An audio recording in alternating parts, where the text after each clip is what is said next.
5 वर्षांपूर्वी झालेल्या विधानसभा निवडणुकीत ठाणे शहर मतदारसंघातून दुसऱ्या क्रमांकाची जागा पटकावताना 72,000 मतं घेणारे मनसेचे उमेदवार अविनाश जाधव यांनी 2024च्या महाराष्ट्र विधानसभा निवडणुकीत प्रचारादरम्यान प्रचंड हवा केली होती। मात्र प्रत्यक्ष निकाल समोर येता ही केवळ हवाच असल्याचं आता सिद्ध झालंय। खरं तर अशीच काहीशी स्थिती ही संपूर्ण ठाणे जिल्ह्यात मनसेची झाली आहे। ठाणे जिल्ह्यातील विधानसभेच्या एकूण 18 पैकी 12 जागांवर मनसेच्या उमेदवारांनी निवडणूक लढवली होती।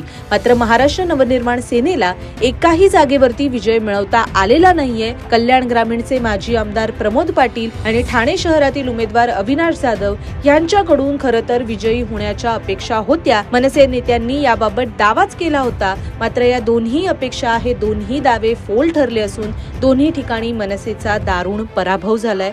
12 पैकी 5 उमेदवारांना 10,000च्या आत तर 4 उमेदवारांना अगदी 20,000च्या आत मतं मिळाली आहेत। त्यामुळे अनेक उमेदवारांची अनामत रक्कम म्हणजेच डिपॉझिट सुद्धा जप्त झाले।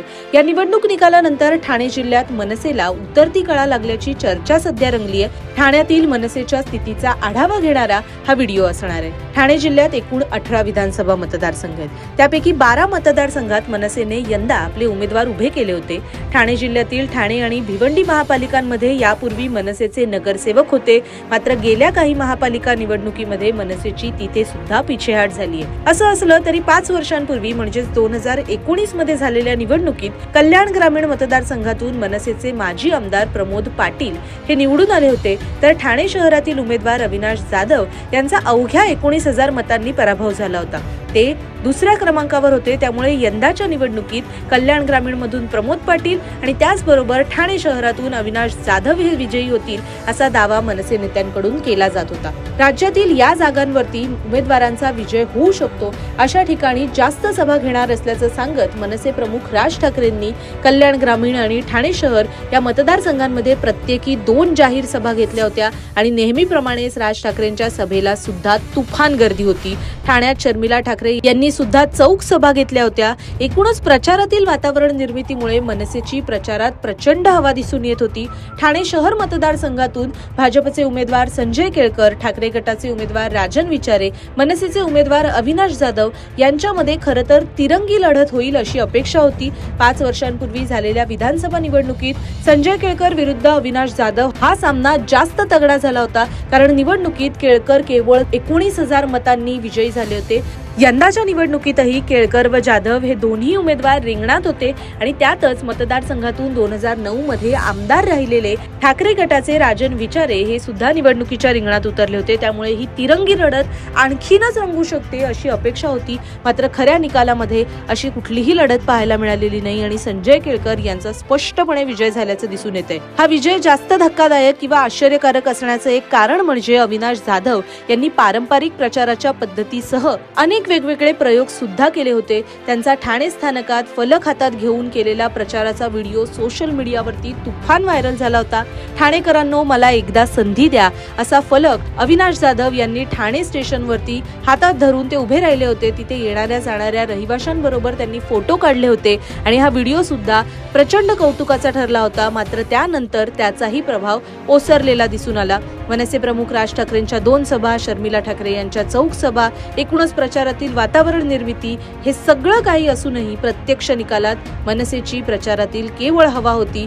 निकालामध्ये मात्र कुठलाही बदल त्यामुळे जाणवला नाही हे स्पष्ट झालेलं आहे। दरम्यान या निवडणुकीत संजय केळकर हे 58,253 इतक्या मताधिक्याने विजयी झालेत। गेल्या निवडणुकीत जेव्हा 72,000च्या आसपास मतं अविनाश जाधव यांना मिळाली होती त्यामुळे या निवडणुकीत त्यांचा विजयच होईल अशी अपेक्षा होती। पण समजा विजय झाला नाही तर किमान राजन विचारे यांच्यापेक्षा तरी अविनाश जाधव यांना मतं जास्त मिळतील अशी अपेक्षा होती। मात्र तेही खरं झालेलं नाहीये। कारण राजन विचारे यांना 2024च्या निवडणुकीत 62,000 मतं मिळाली आहेत आणि मनसेची पुन्हा एकदा तिथे सुद्धा नामुष्की झालेली दिसून आली। दरम्यान याच पार्श्वभूमीवर आपण मनसेच्या उमेदवारांचं रिपोर्ट कार्ड इथे आता पाहणार आहोत। मनसेचे कल्याण ग्रामीण मधील उमेदवार प्रमोद उर्फ राजू पाटील यांना 74,768 मतं मिळालेली आहेत, जी मनसेच्या सगळ्या उमेदवारांमध्ये सर्वाधिक असल्याचं लक्षात येत आहे। ठाणे शहरातील उमेदवार अविनाश जाधव यांना 42,592 मतं मिळाली आहेत। कल्याण पश्चिम मधील उमेदवार उल्हास भोईर यांना 22,114 मतं मिळाली आहेत। दरम्यान मनसेच्या उमेदवारांपैकी 4 ठिकाणचे उमेदवारांना 20,000चा पल्ला सुद्धा गाठता आलेला नाहीये आणि त्यामध्ये भिवंडी ग्रामीण येथील उमेदवार वनिता कथोरे ज्यांना 13,816 मतं मिळाली आहेत। ओवळा माजीवाडा येथील संदीप पाचंगे ज्यांना 13,552 मतं, कळवा मुंब्रामधील उमेदवार सुशांत सूर्यराव ज्यांना 13,914 मतं, बेलापूर येथील चर्चेत राहिलेले उमेदवार गजानन काळे यांना 17,704 मतं मिळाली आहेत यांचा समावेश आहे। दरम्यान या व्यतिरिक्त असेही काही उमेदवार आहेत ज्यांना साधा 10,000चा टप्पा सुद्धा गाठता आलेला नाहीये आणि त्यामध्ये शहापूर येथील उमेदवार हरिश्चंद्र खांडवी ज्यांना 5,648 मतं, भिवंडी पूर्व येथील उमेदवार मनोज गुळवी ज्यांना 1,003 मतं, मुरबाडमधील संगीता चेंदवणकर 7,894 मतं, मीरा भाईंदर येथील उमेदवार संदीप राणे 5,243 मतं आणि ऐरोली येथील उमेदवार निलेश बाणखेले ज्यांना 6,908 मतं मिळाली आहेत यांचा समावेश आहे। दरम्यान ही एकूण आकडेवारी पाहता खरोखरच ठाणे जिल्ह्यामध्ये मनसेला उतरती कळा लागली आहे असं म्हणता येईल का, याविषयीची आपली प्रतिक्रिया आम्हाला कमेंटमध्ये कळवायला विसरू नका।